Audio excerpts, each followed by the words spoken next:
Бүгін біздің анаға тағзым орталығының Береке аспаздық студиясында Ақмарал мен Шеміс ханым бізде. Қош көрдік, саламатсыздар. Қазір сезонный болғаннан кейін осы асқабақты көп пайдалану керек. Мысалға біз қазір істейміз крем-суп. Тыквенный крем-суп істейміз, иә. Соны мысалға біз қазір көрсетейін. Желательно осындай асқабақтан дайындаған дұрыс. Крем-суп бізде көп жасайлына бермейді, бірақ жасалынғаны жақсы.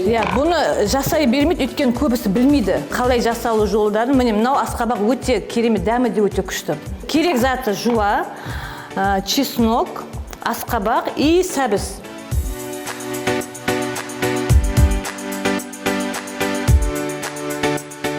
Сотейникке шамалы май қоямыз, саламыз сары майдан. Қыздырмаймыз, сразу сала береміз. Бұл негізі өзі натуральный болу үшін, қыздар, кәдімгі сумен істеуге болады, и костный бульон бар. Ол костный бульон деген жаңағы сүйекті қайнатып, сол костный бульонмен де дайындауға болады. Енді егер натуральный диетический қылып істейтін болсаңыздар, сумен, кәдімгі су, қайнаған сумен дайындаймыз.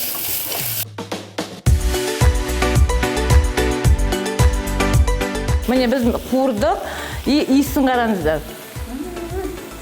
Чеснокпен сары майдың иісі өте әдемі. Деп тұра бересіздер. Сонымен осыны қуырдықта енді көп қайнатпаймыз, өйткені витаминдер шығып кетпеу керек. Қайнатқан кезде любой затты есте болсын. Сорпа істегенде де бәрі қуырған кезде көп қайнатудың қажеті жоқ, өйткені бүкіл витамині ұшып кетеді. Енді бізде сорпамыз дайындалып жатыр. Соның арасында біз бұрында на пару істедік қой. Енді қазір новинка түрінде біз бұны духовкаға запекать етеміз.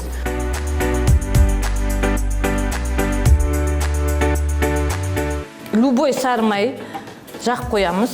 Бұл духовкада біраз уақыт болады, қарайып кетпеу үшін, өз қоғында витаминдер ұшып кетпеу үшін біз фольгаға ораймыз да духовкаға саламыз. Айткүл апам.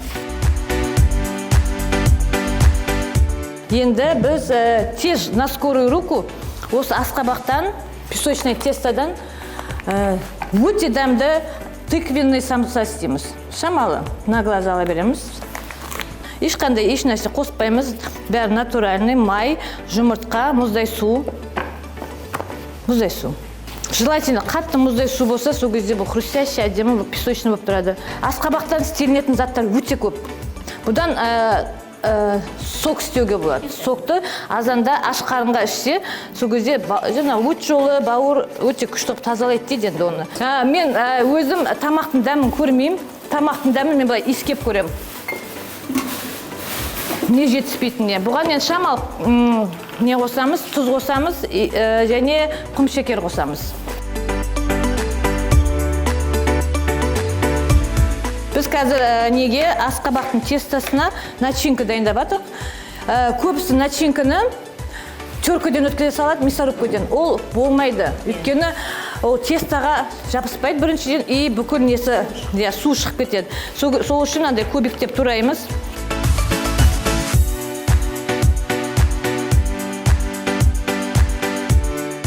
Енді мынау қызылшаға келеміз. Ойындағы дәрумендері, мырыш, кальций. Бұл свекланың витамині айтайын ба, бұл деген мысалға қанды көбейтеді. Бұдан азан мен таңертең аш қарынға сок істеп ішуге дәрумені өте көп. Свекладан салат біз қазір істейміз, піспеген свекладан істейміз. Өте пайдалысы көп. Витаминдері өзінде қалатын свекланың салатын істейміз.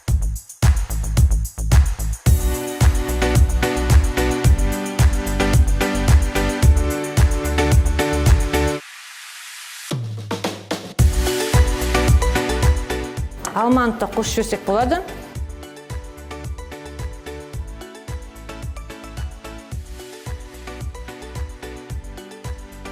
Кинза қосып жіберсек, сосын мына оливковый масломен жұмыс істейміз. Оливковый масло шемішке май қараған кезде салаттардың оливковый масломен заправка, зәйтүн майымен. Бұдан да көп қолданбаймыз. Чесноктың да көп жерге мен өзім осы чесноксыз жұмыс істей алмаймын. Осы чесноктың дәмі бәрі күшті қылып келтіреді, дәм береді. Тұз саламыз, сосын құм шекер шамал ғана. Бұл шамал құм шекер қосқанымыздың өзінде не үшін қосып жатырмын? Өйткені свекла бөлінеді, кормовой бөлінеді жаңағыдай ше.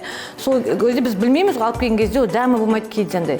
тәтті болмайды деген сияқты. Сол үшін құмшекерді обязательно қосамыз. Но енді алманың сыртын ашыдым, бұл енді жаңағы далаға кетпеу үшін біз бұны декорация істей саламыз, әдемілеп салатқа, оформленияға. Мына егер көбісі маймен ұнатпаймыз дейді, а бұны чисто немен қаймақ бар ғой, қаймақ. Процент аз қаймақпен істесе де диетический болып саналады. Қаймақпен де болады, майонезбен де болады. Ал енді бізде супымыз, біз бұл жерде бір-ақ порцияға дайындадық, өйткені тез жылдам дегеннен кейін. Міне дайын болды. Енді бұнымыз через блендер езіп аламыз. Сосын бұны біз қазір крем суп істеп жатырмыз қой, бұны балдарға пюре қылып беруге болады. Кәдімгі кішкентай бөпелерге пюре қылып беруге болады, натуральный бұл өйткені.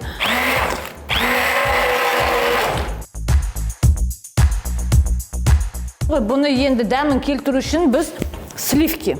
Бұл сливки біз ең аз процентін алдық. Диетада отқан адамдарға кәдімгі сүт құюға болады, шамалы проценті аз сливки құюға болады. Міне. Мынау почти пюре болып тұр пока. Енді бұған шамалы айттық қой, или сорпа, бульон, или су қосамыз. Мысалға біз қазір бұған су қосамыз.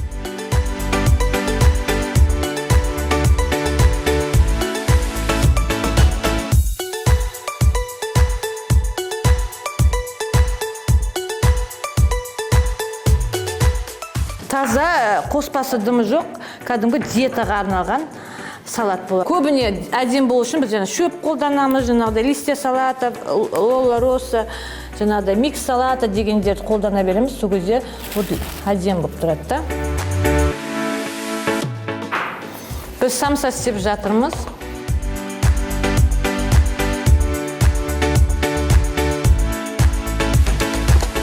Песочное тесто болғаннан кейін бұл өте тез. Слоеный тестомен де істеуге болады, любой сдобныймен де болады. Просто песочный тез оңай дайындалады и жеген кезде де өте күшті болып желінеді.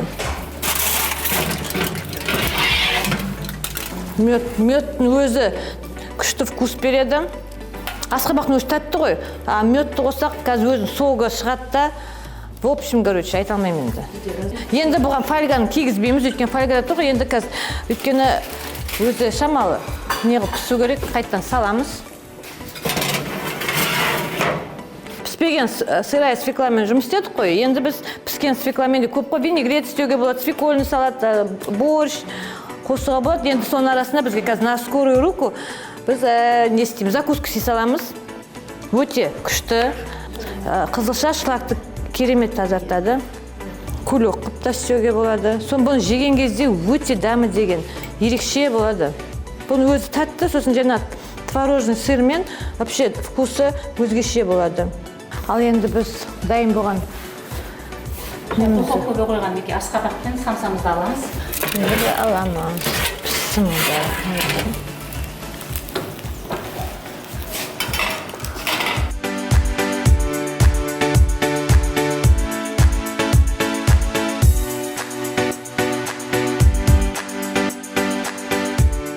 Жер жаңғағы. Любой нәрсеге күшті кетеді, дәм келтіреді. Салатқа да қосуға болады.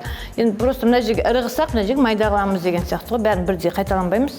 Ақмарал мен Шемістің қолынан шыққан керемет, жергілікті өзіміздің өнімдерден жасалған керемет, иісі бұрқыраған тәтті тағамдар мұрнымызды қазір жарып тұр.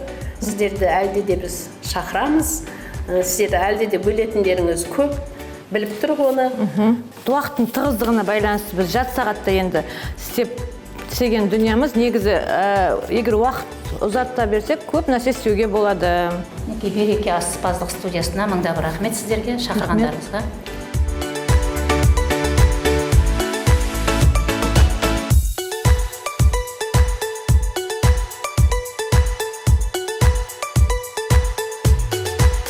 Неке біздің ең мықты комиссияларымыз. Әдемі екен дәмі? Әдемілеп айтыңдар. Қанекей, қандай дәмі? Өте дәмді ме екен? Молодец.